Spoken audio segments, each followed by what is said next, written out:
Lasījums no pravieša Jeremija grāmatas.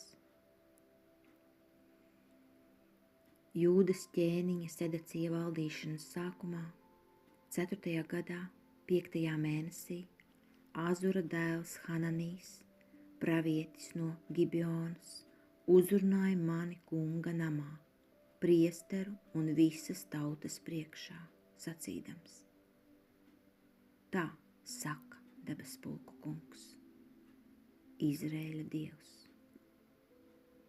Es salauzīšu Babilonas ķēniņa jūgu.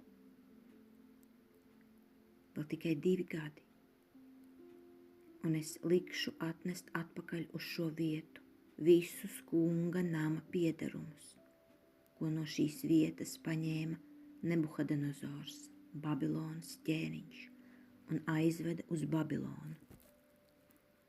Un Johima dēlu Jehoniju, Jūdas ķēniņu, un visus Jūdas trimdniekus, kas ir aizgājuši uz Babilonu.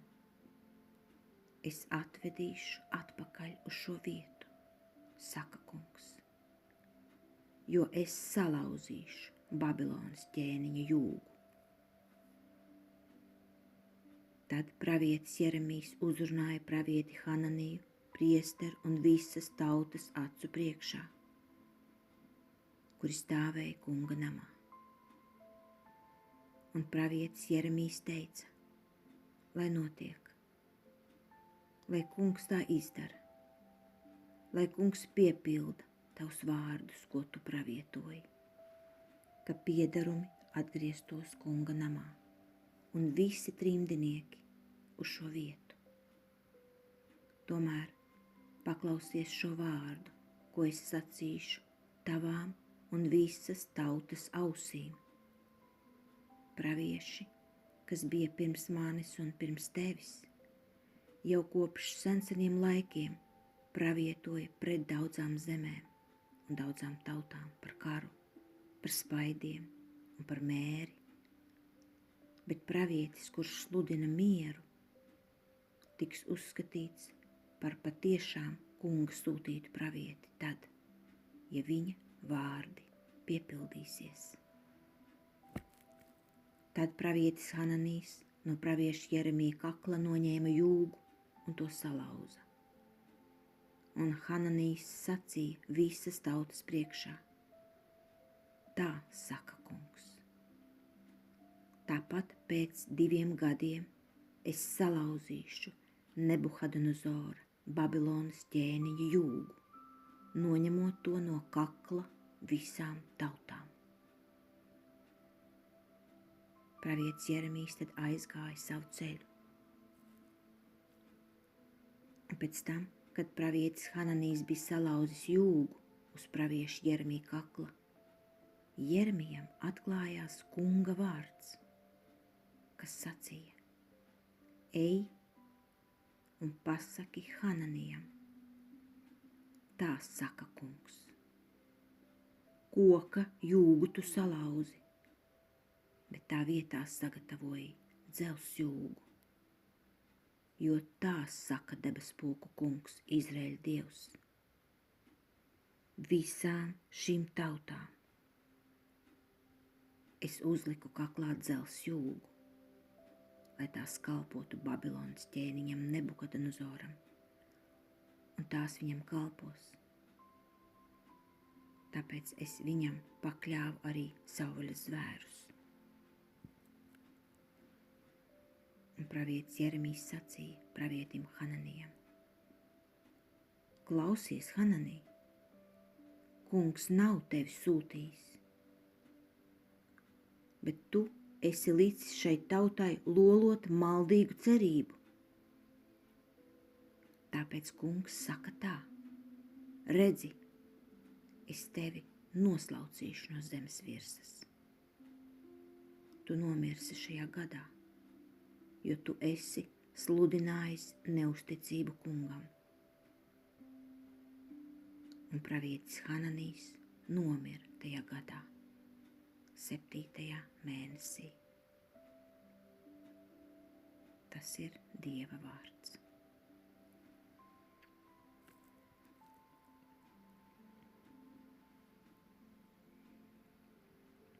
119. psalms. Kungs, savus likumus man māci. Novērs no manis maldu ceļu un savu likumu žēlīgi man dāvā. Un neatņem manai mutē patiesības vārdu, jo es uzticos taviem spriedumiem.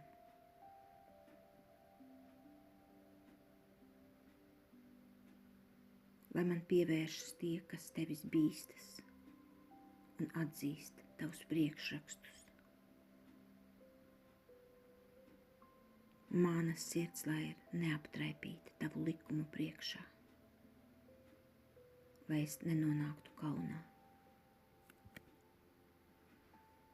Man uzglūn grēcinieki, lai pazudinātu mani, bet es ņemu vērā tavas mācības.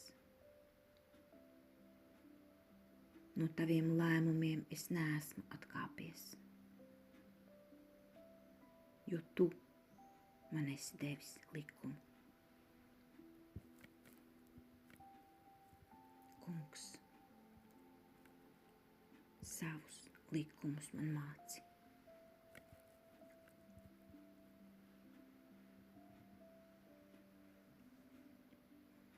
Alleluja!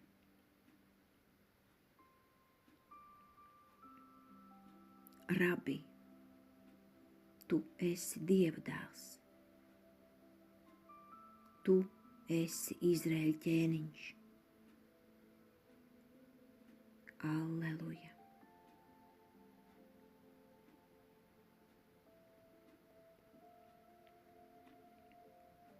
Lasījums no Svētā evaņģēlija, ko uzrakstījis Matejs.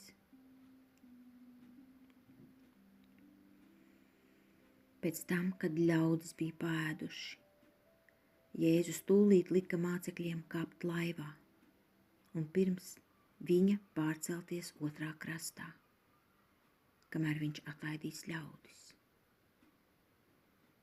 Un viņš, atlaidis ļaudis, uzkāpa kalnā vienatnē lūgties. Vakaram iestājoties, viņš bija tur viens pats, bet laiva jau bija attālinājusies no krasta daudzas stadijas, un to mētāja viļņi, jo bija pretvējš. Bet 4. naktsardzes laikā Jēzus atnāca pie viņiem pa jūru,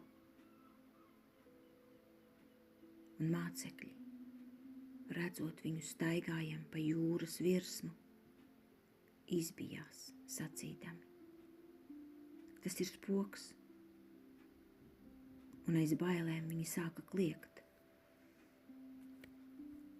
Tad Jēzus tūlīt atsaucās sacīdams viņiem: esiet droši, tas esmu es, nebīstieties.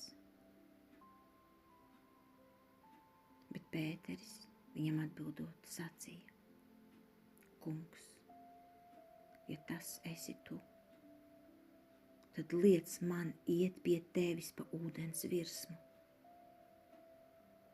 Un viņš sacīja: nāc. Un Pēteris, izkāpis no laivas, staigāja pa ūdens virsmu un devās pie Jēzus. Bet redzot stipro vēju, viņš nobijās.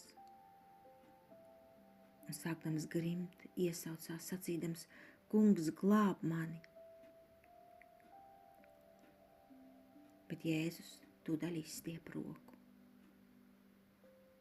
un satvēra viņu, tam sacīdams: Mazticīgais, kāpēc tu šaubījies?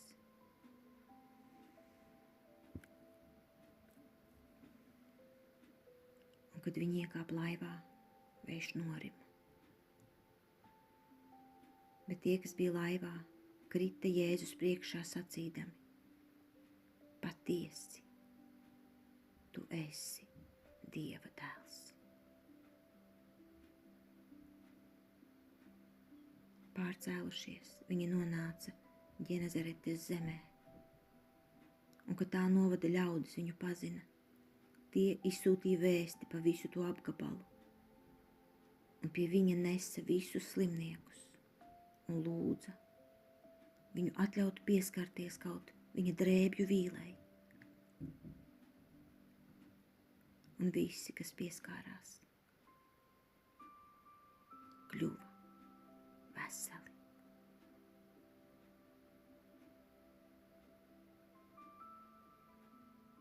Tas ir Kunga vārds. Šodien gari lasījumi un ļoti daudz pārdomu, bet palikšu pie divām galvenajām domām, kas man ir no evaņģēlija. Viņš atlaidis ļaudis, uzkāpa kalnā, vienatnē lūgties. Man uzrunā šie vārdi: vienatnē lūgties. Jēzus, Dieva dēls, kurš pats ir Dievs, atlaidis ļaudis, atrod laiku, lai pabūtu ar savu tēvu. Viņš, Dievs, iet lūgties. Viņam ir vajadzīgs laiks būt tēva tuvumā, sarunā ar tēvu.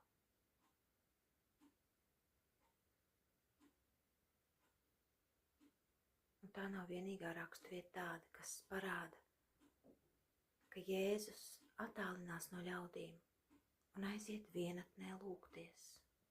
Ne jau viņš sev kaut ko lūdz, vairums cilvēku lūdz Dievu tad, kad kaut kas notiek. Tad, kad veselība sašķobās vai kas cits notiek, tad viņi lūdz Dievu, palīdzi, dod. Bet šeit ir cita veida lūgšana, es domāju.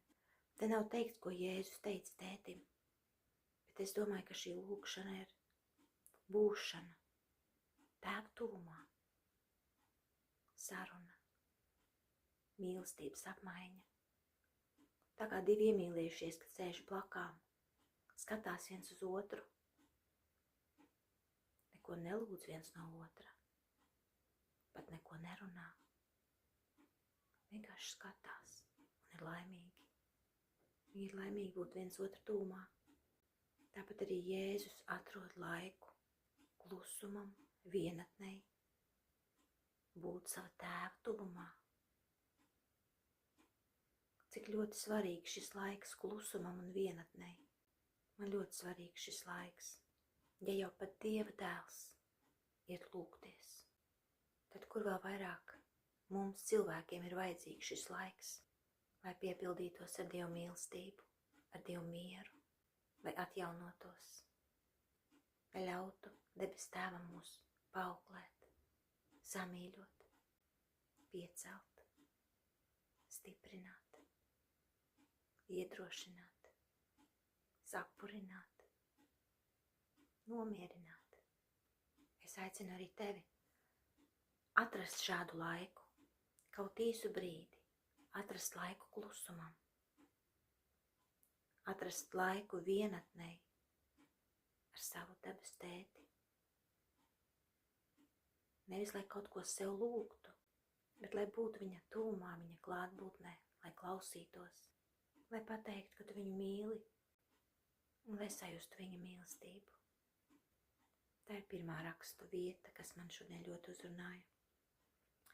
Un otrā ir tepat tālāk, kad Jēzus dodās pie mācekļiem, kuri aizbraukuši ar laivu, viņš dodas pie viņiem pa ūdens virsmu.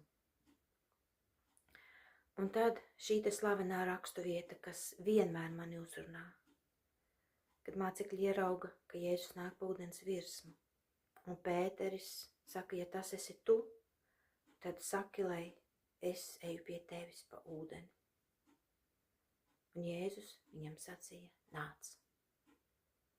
Un te sākas pats interesantākais. Kamēr Pēteris skatās uz Jēzu, viņš nāk pa ūdeni. Viņš reāli iet pa ūdens virsu. Tad viņš ieraug viļņus. Viņš paskatās apkārt. Tur taču ir viļņi. Kā es tā eju? Viņš sašaubās. Viņš novērš skatienu no Jēzus. Un kas notiek? Viņš grimst. Cik tas ir ļoti svarīgi. Katrā dzīves situācijā, katros lielos viļņos, vētrās, negaisos, notikumos, nezaudēt skatienu uz Jēzu. Un beigās vārdi, ko Jēzus saka: Masticīgais, kāpēc tu šaubījies? Jā, kāpēc tu šaubījies, ka šajā vētrā tu varētu neiziet cauri? Kāpēc tu šaubījies, ka es esmu ar tevi? Kāpēc tu šaubījies? Kāpēc tu domāji, ka šī situācija man ir par grūtu? Kāpēc tu man neusticējies? Kāpēc tu domāji, ka tev jāiet savā spēkā? Tu nevari savā spēkā iet pa ūdens virsu. Skaties uz mani, masticīgais. Kāpēc tu šaubījies, ka es esmu ar tevi katrā solī? Es tevi turu pie rokas. Es tevi izvedīšu cauri visam, kam tev ir jāiziet cauri. Tu neesi viens, tu ej kopā ar mani. Masticīgais, nešaubies. Es esmu ar tevi. Lai slavēts Jēzus Kristus. Šodien es vēlos parunāt dziļi personīgi par rakstu vietu, kas sasaucās ar manu dzīvi, kas būs kā liecība. Un lūdza viņu atļaut pieskarties kaut viņa drēbju vīlei, un visi, kas pieskārās, kļuva veseli. Šī rakstu vieta man sasaucās dziļi personīgi ar to rakstu vietu, kur sieviete, kas sirga ar asins tecēšanu, pieskārās ticībā Jēzus drēbju vīlei un kļuva vesela. Šis ir stāsts arī par mani, šī rakstu vieta. Tad, kad es atgriezos pie Jēzus, pie Dieva, es dzīvoju grēkā. Es dzīvoju grēkā, un es nedrīkstēju iet pie komunijas.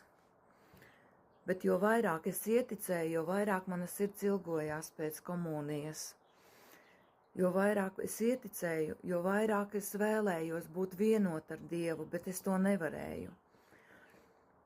Un tad es gāju vienmēr uz misēm, leku roku uz pleca, un priesteris par mani aizlūdza.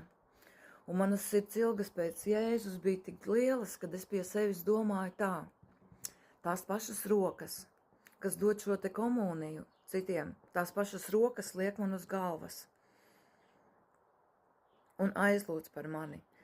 Un es pie sevis runāju, tas ir kā pieskarties drēbju vīlei. Tas ir kā pieskarties Jēzum.